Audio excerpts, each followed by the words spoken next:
इन गुलाबों पर निखार यूं ही तो नहीं आया है, आज चमन में वो खुद आए होंगे।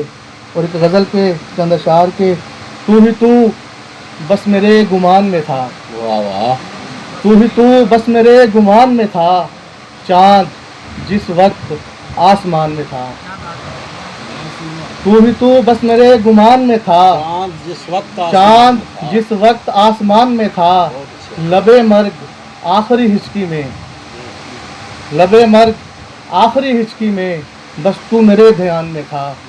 और शेर पर तवज्जो कीजिएगा कि घर की दहलीज उसके पाँव में थी, घर की दहलीज उसके पाँव में, घर की दहलीज उसके पाँव में थी, अब वो दुश्मन मेरी अमान में था। वाह क्या बात।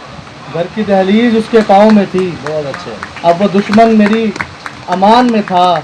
और दीवारों दर दौड़ते थे खाने को, दीवारों दर दौड़ते थे खाने को, कोई आसेब उस मकान में था। वाह। और पंजाबी का एक गज़ल पेश करके मैं इजाज़त चाहूँगा कि तेरे हथ दी चाह नहीं भुल्ली, वाह वाह, तेरे हथ दी चाह नहीं भुल्ली, वंगा आली बाह नहीं भुल्ली। बहुत अच्छे। तेरे हाथ दी चाह नहीं भुल्ली, मेरे साथ रहिएगा, मज़ा आएगा इंशाल्लाह आपको। तेरे हाथ दी चाह नहीं भुल्ली, वंगा आली बाह नहीं भुल्ली, बुल मीच के घुंड दे अंदरों अखां आली हाँ नहीं भुल्ली।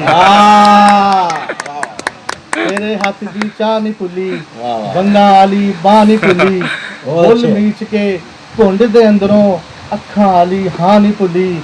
और ज़रा जो लोग मज़ाफ़ात से शहरों में आए हैं, ज़रा उनके लिए शेर है कि घर विच एसी कूलर लगे, घर विच एसी कूलर लगे, पिपलां दी ओ छां नहीं भुल्ली। घर विच एसी कूलर लगे, पिपलां दी ओ छां नहीं भुल्ली। शहर विच रोटी चोखी लभदी, शहर विच रोटी चोखी लभदी, पर माँ दे हथ दी गरां नहीं भुल्ली। वाह वाह क्या बात। बहुत अच्छे। शहर विच रोटी चोखी लभदी, बहुत अच्छे, पर माँ दे हथ दी गरां नहीं भुल्ली, सिर रख के सो जांदे सी, अब्बे दी शफकत बाह नहीं भुल्ली। वाह क्या बात है, माशाअल्लाह। वाह वाह वाह वाह, क्या कहने। जबरदस्त। ये थे शफकत महमूद राजा साहब। और